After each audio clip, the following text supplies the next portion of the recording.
So you're telling me you never researched the archaeological evidence of this book? Yes, I did. I actually did a video on my channel about doing deep dives into the evidence of the Bible, and unfortunately, it doesn't add up. Just like Nazareth, Nazareth as it's purported in the Bible. Nazareth wasn't found until 70 years after the first Judean War. Actually, What's sorry, your 70 years after Jesus' death. all right? What's your YouTube, man? Yeah, it's youtube.com/JL Warren.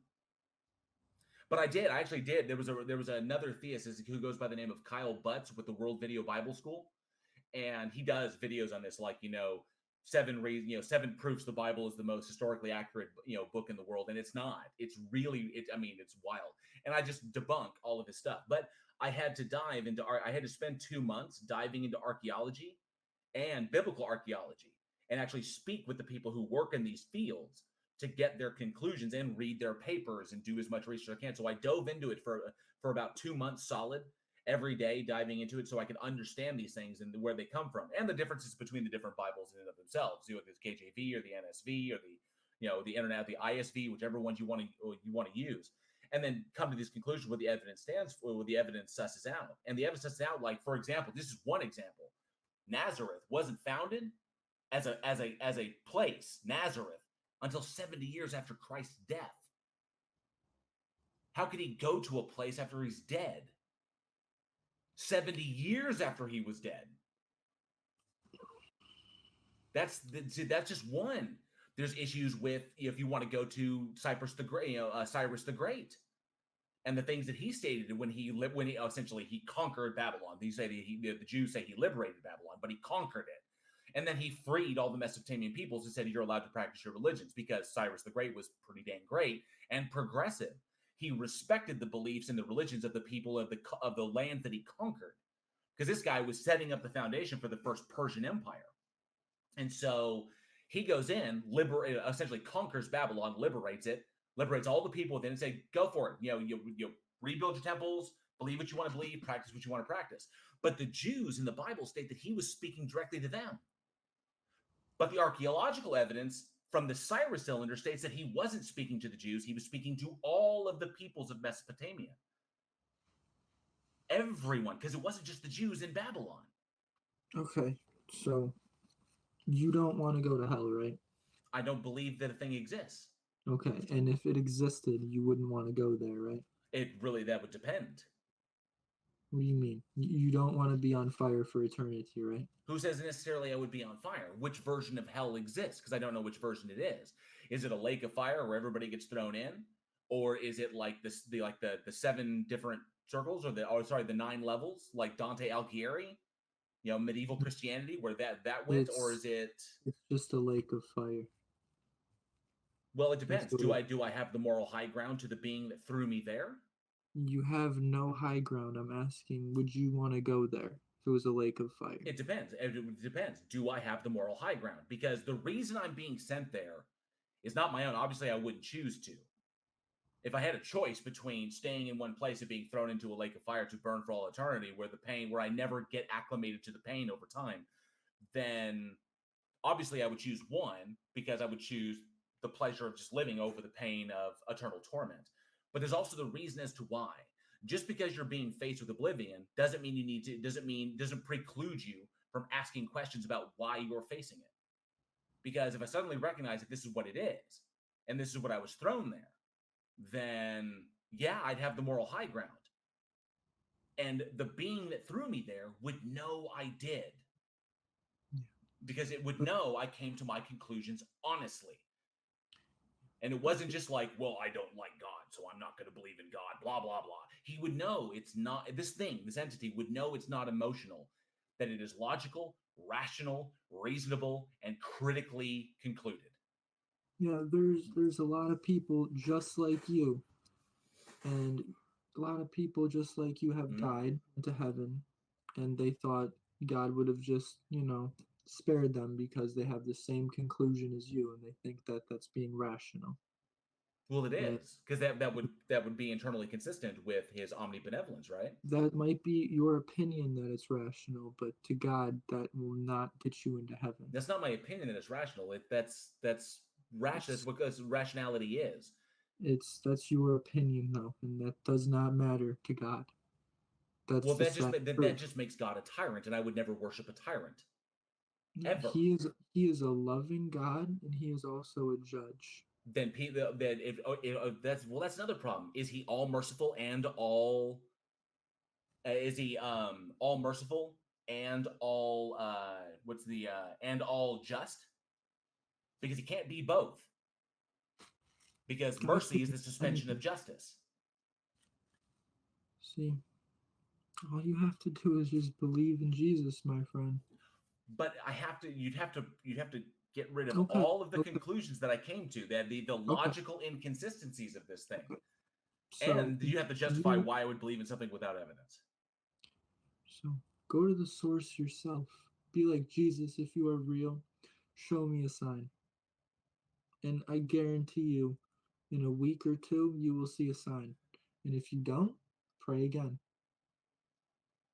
But I'd have to.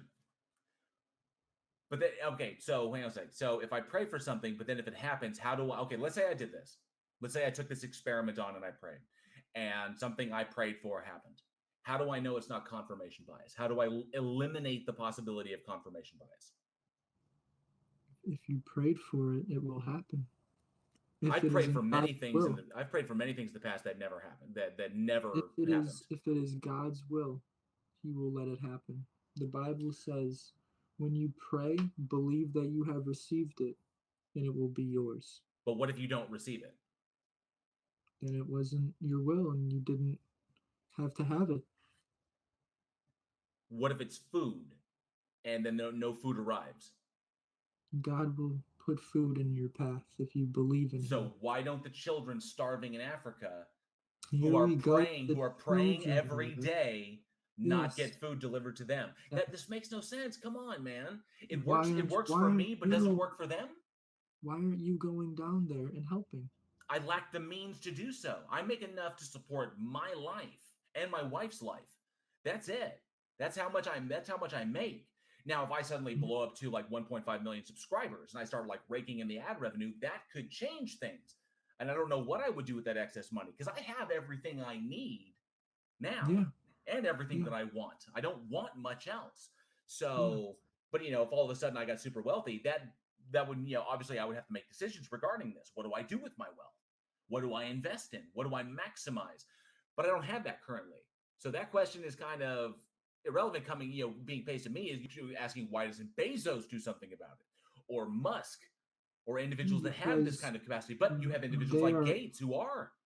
those are all evil people. That's why. Well, how can we say that they're evil? Elon They're Musk is expanding they're and Elon scum. Musk is connecting the world and expanding our reach out into space because he understands that climate change is happening. Bezos is Mhm. pretty much the only selfish one because riding his giant spaceship into the world up into space, that's just kind of goofy. But Gates is out there literally at the forefront of combating the AIDS epidemic. The last decade of major advancements in AIDS research has been because of the Bill and Melinda Gates Foundation. In fact, they are on the cusp of an AIDS vaccine. On the Yeah. cusp because of the money they dumped into AIDS research. And you So imagine what a vaccine in Africa would do, considering we have Catholics out there preaching no protection for sex, and that's how AIDS spread so rampantly through the continent. you're telling me you actually have trust in Bill Gates? I've literally benefited myself from the advancements he's made. All right, all right. Another question. Mm-hmm. Are you vaccinated? I am vaccinated. I'm vaccinated. So is my wife. Yeah, that's you're gonna turn into a zombie, bro. How? That's Okay, hold on a second. You're just throwing it out there. You're talking to somebody. Okay, I am pretty well versed med wise. yeah. My background is in forensic psychology, Okay. so I grasp these things. I understand human anatomy Mm-hmm. and how the body works. Mm-hmm. Okay, so and I understand what all of the ingredients do in the vaccine, like what the intentions of them for. How would I become a zombie? Because I understand what the So vaccine is and what all the ingredients do. so You know all the ingredients in the COVID vaccine? Yes, all the different versions of them. I have them on my system, and I know what they do. The vast majority of them are preservatives, but in essence, you know how vaccines work because it's the same process by which the polio vaccine was created. The same thing. Jonas Salk did the exact same thing. The only difference is instead of testing it on lab rats, he tested he tested the vaccine on himself, which was really dangerous. But he realized this needed to be addressed now, and because he tested it, boom, polio vaccine. That's why polio is not rampant Yeah. through the And world. how long did it take to make a polio vaccine?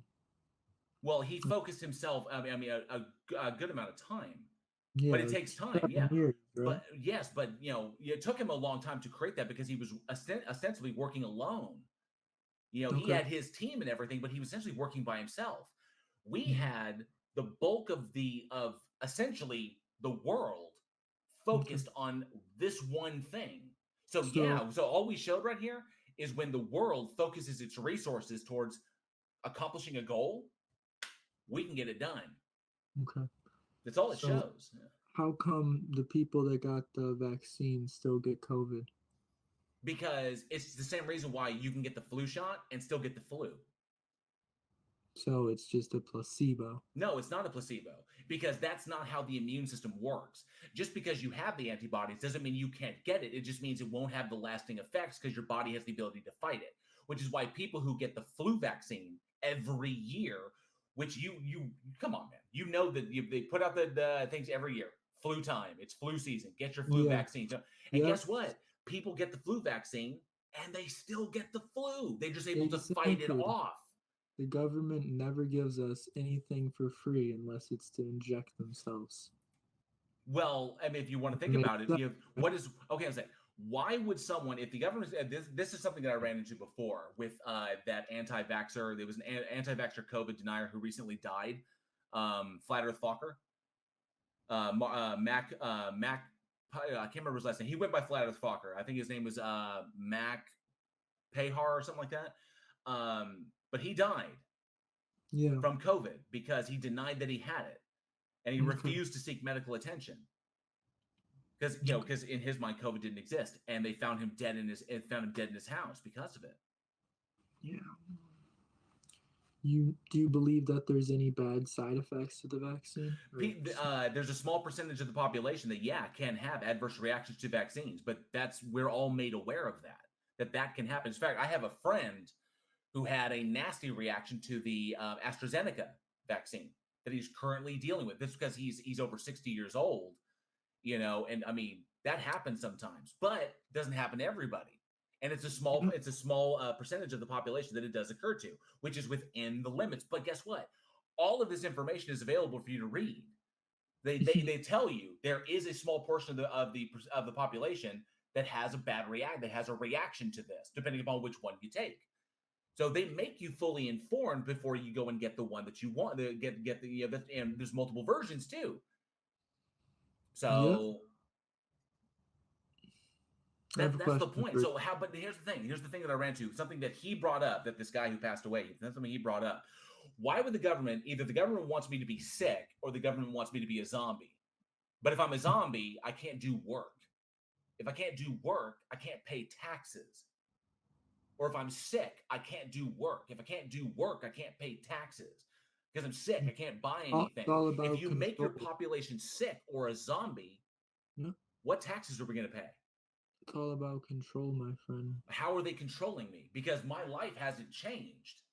And I was vaccinated. I was vaccinated over 3 months ago. So how has Yeah. my life changed? I still am left of center politically. I'm still an atheist. I run I have my YouTube channel and everything. So my life hasn't changed. No one's controlling me. Not yet. But when But they how? turn on the 5G towers, things are Oh, gonna change. 5G. Okay, I mean, you got to be trolling me this time because 5G is no different than 4G. It just has stronger. It's just stronger. That's all it is. It's not. I mean, this has been You debunked. you said that you've researched, but not Yeah. in, my friend. Yes. But hey, you know, we had a good talk. and I followed you on YouTube. Cool. Yeah. Awesome. Well, Fantastic. I I'll appreciate it. give it a look, man, and I want you to just try praying to Jesus again because he's waiting to hear from you. Okay. Okay, bud. I appreciate it. Thank you. You have a Of great course. one. Okay. You too. God bless. Take care.